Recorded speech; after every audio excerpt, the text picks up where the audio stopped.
to Capital A Trading. Welcome to another episode of my Forex Weekly. For those who don't know, I'm going to go through the top 10 investment opportunities for the week, show them to you, show you how I'm going to tackle them, and then of course, that's the benefit. Let's see how they develop throughout the week. So if this sounds good to you, if you trade, if you take investments, hit that subscribe button in the bottom right corner. Stay up to date with the channel. Lots of cool new videos coming out in the next couple of months or so. With that being said, I just want to say a quick shout out to my website, www.capitalatrading.co.uk. For anyone who wants to take this skill further, who wants to become a self-sufficient trader, do check out the website. Lots of cool features on there.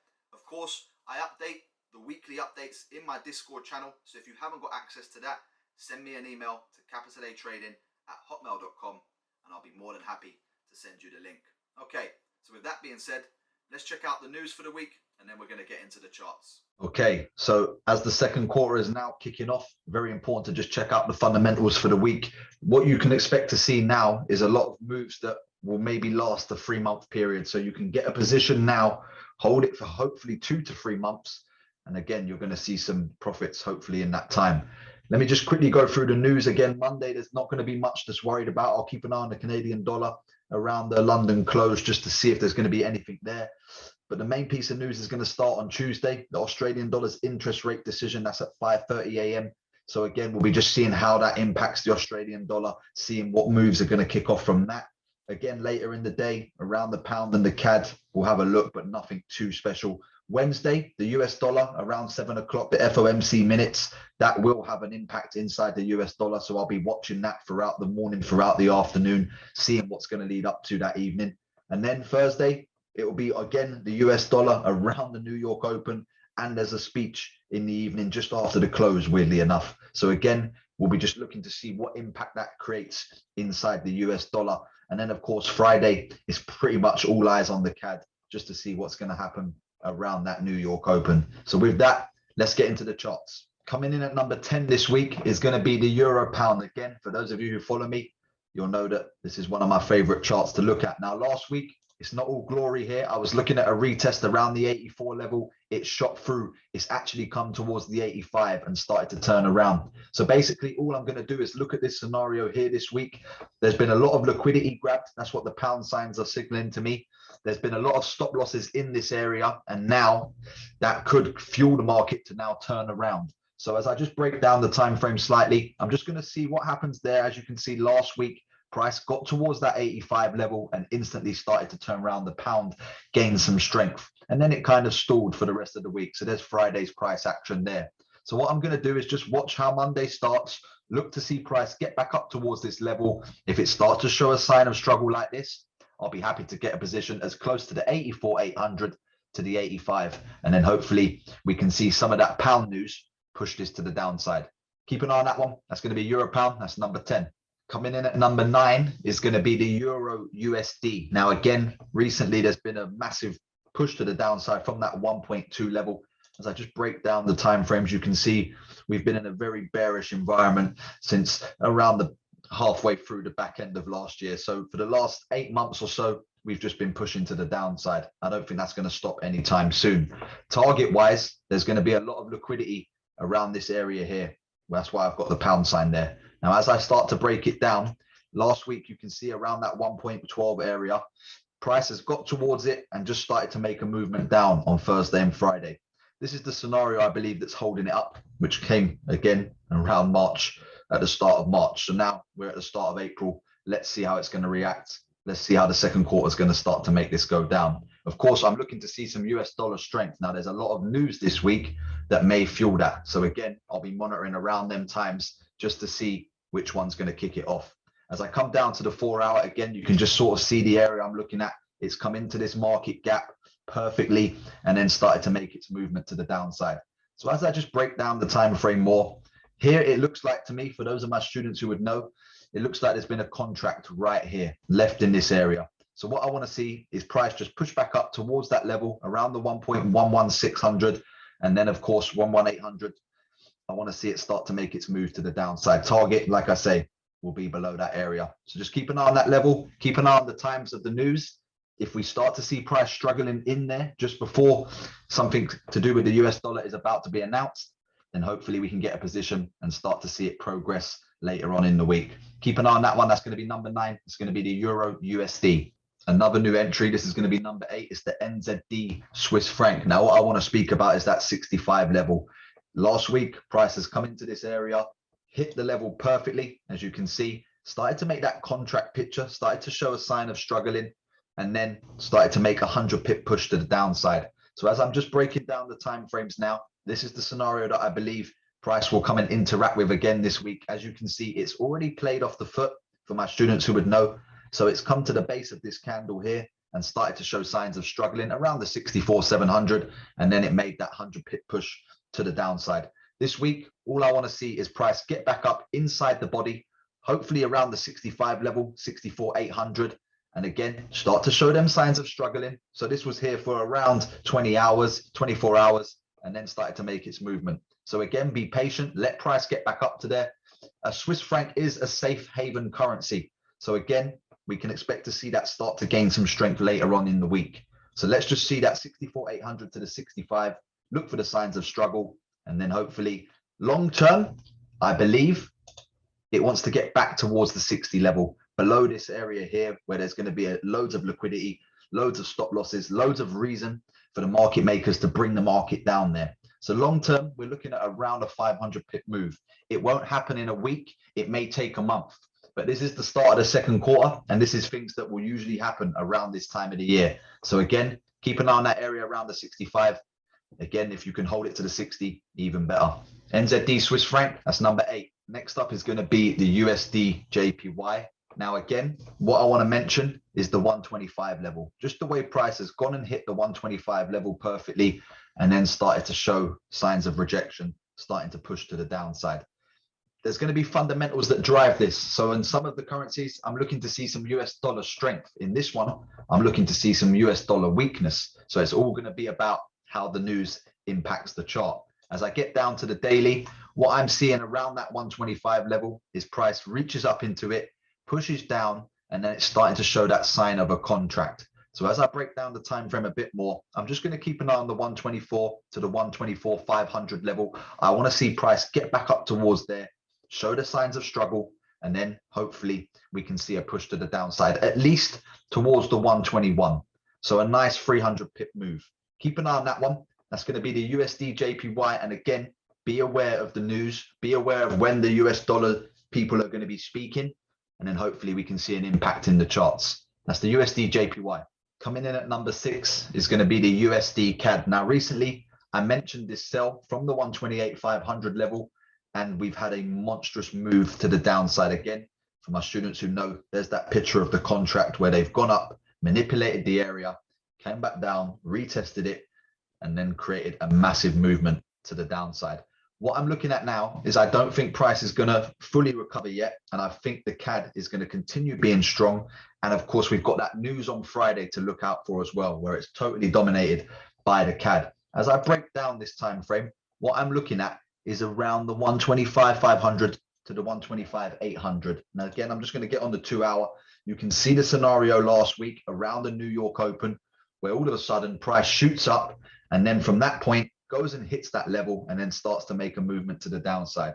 Later on in the week, it looks like price is progressing back towards that level. Now, as you can see, it's already interacted with this black candle here, and it's starting to show signs of struggle. All I want to see is price just get up a bit more into the body, and then hopefully we can see the CAD start to progress later in the week with that news. Target wise, just to the 124, just a nice simple 150 pip move to the 124, wipe out that liquidity. That'll be the trade done for me. Keep an eye on that one. That's going to be number 6. It's going to be the USD-CAD. We're going to take a short break from the currencies. I'm just going to go through the UK100 very quickly. This is an area that I mentioned last week around the 7,500 to the 7,600. Price is still valid. It has wiped this area for liquidity. So if it's ready to go, it should now. I'm going to call this my last point of call. So basically all I'm looking to see, price will have to start struggling and turning around from that 7,600 level. If it goes any higher into this area, the trade will become invalid for me. So again, I just feel like it's been waiting for this second quarter to start. This may be the move that, again, we can start to see price push back towards that 7,000 level.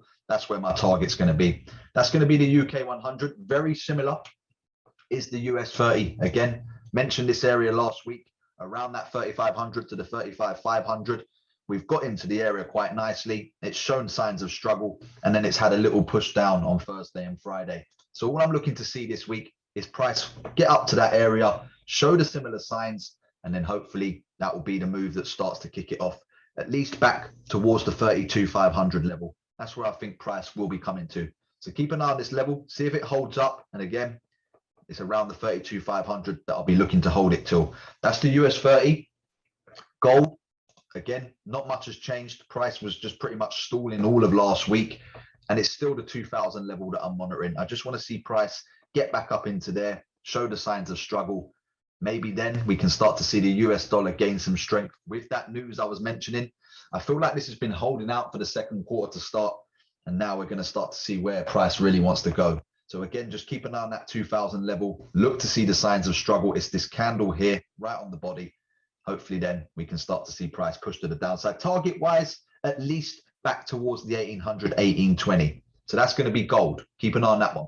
We're back at the currencies. And now this is number 5. It's going to be the CAD Swiss franc. For those of you who follow me, we've been having a lot of fun recently around that 73 level, around the 73,500 level. Lots of strong pushes to the downside, 100 pip, 150 pip moves. And now that's been wiped out, that area. And I mentioned last week, the 75 level, price went and hit it and started to make a monstrous move. Again, 150 pip to the downside. So I know that that level's been manipulated. I know that something will have to happen around there again. As I break the timeframes down, it's that similar picture where the market makers have come in, created their contract, pushed price to the downside, came back, retested the level right in the middle, and now they're starting to push to the downside. So all I'm going to be looking at this week is around the 74,600 to the 75. I just want to see price get back up towards there and show the similar picture. Hopefully then we can start to see price push back towards that 73 level. Keep an eye on that one. It's going to be the CAD Swiss franc. That's going to be number 5. Number 4 this week is going to be the AUDNZD. Now, straight away, be aware that we've got the Australian dollars interest rate decision right at the start of the week. So I'm going to look to see the impact that has here, to see what it's going to do. And then hopefully we'll be able to see where the market makers want to take this market. Now, what I'm looking at is the 108 to the 108,500 level. As I start to break it down, you can see that, again, a picture I've been speaking about throughout the whole video, where price goes up, hits the level, starts to drop down, and then comes back and retests it. So it's the 108,500. It looks like the key entry. It looks like that's where the market makers have done their thing last week. And I believe that's where the price is going to start to push from. As I just come onto the 4 hour, it starts to look a bit more clearer as to what the market makers have done. So all I'm doing is pretty much looking at this area at the start of the week, looking to see some New Zealand dollar strength, looking to see price push away from this area. Hopefully, if the Australian dollar's interest rate decision isn't too good, that will continue to fuel this to the downside. Target wise, around the 106,200 level, just to see price come back towards here, wipe out the liquidity. Keep an eye on that one. It's going to be the AUDNZD. We're going to get into the top 3. Now, again, not much has changed on this. You'll hear me say, I want to see price struggling. Well, that's the picture I want to see. Price is definitely struggling around this 75 to the 75,300 level. I believe it's the market makers creating a contract in this area. Very soon, within the next 2 to 3 weeks, I believe we're going to start to see price pushing back towards at least the 71, hopefully the 70 level. As I break it down, you just start to see how price has been hitting the level, dropping, hitting the level and dropping. So all I'm looking to see is that continue, and of course, price start to progress away. That's going to be the AUDUSD. That's going to be number 3. Number 2 is going to be the NZDUSD. This was mentioned inside my Discord channel last week. I mentioned that I wanted to see price struggle around the 69,800 to the 70 level. We'll be watching for a retest around London or a New York Open. As you can see, price retested just after a New York Open on Thursday and made a 100 pip push to the downside from that level. So now, as we get into it this week, all I'm looking to see is price get back up towards, say, the 69,600. Give it a bit more space to breathe this week. 69,600 to that 70 level.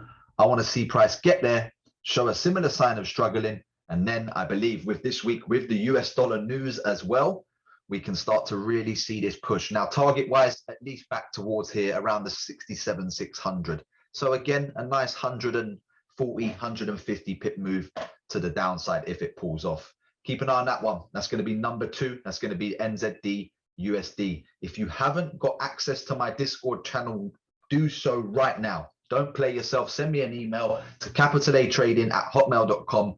Request the link. I'll be happy to send it over to you. That's the NZDUSD. This was number 5 last week. This is going to be number 1 this week. I do recommend checking out what I said last week just to see the accuracy of how it's actually played out.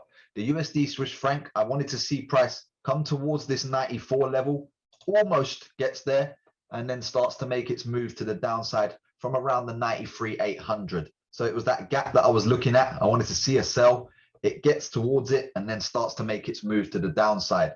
Target wise, I wanted to see what would happen at this gap down here around the 92 level. As you can see on Friday morning, Thursday evening, I believe, it hits the 92 level and starts to make its movement to the upside. So what I'm going to be looking at for the start of this week is I just want to see how price is going to retest this level around the 92 to the 92,200. And I'll be thinking about a buy position around that level. Again, target wise, back up towards the 93,500, where again, having an open mind, I believe there might be a sell push from there. So it's either going to kick off from this level or we're going to get the massive buy push from here. I'm keeping an open mind, seeing which one's going to play out at the start of the week. Of course, I've got the fundamentals to help fuel that. And then I just want to see which one's going to be the best to jump on. So keep an eye on the 92 for the buy push. And let's see what happens around this 93,500 to the 93,800 for the sell. That's going to be number 1. That's going to be the USD Swiss franc. Keep a close eye on it throughout the week. That was Capital A Trading. That was my Forex Weekly. Keep an eye on a couple of the opportunities that I've mentioned. See how they get on throughout the week. And of course, if they get into that point of interest, that's when it will be go time. So again, if that sounds good to you, if you trade, if you take investments, hit that subscribe button in the bottom right corner. Stay up to date with the channel. There's going to be some cool features coming very soon. Quick shout out to my website, www.capitalatrading.co.uk. Check it out if you want to take your trading further. Tons of cool features on there too. Thanks for watching. Have a great trading week.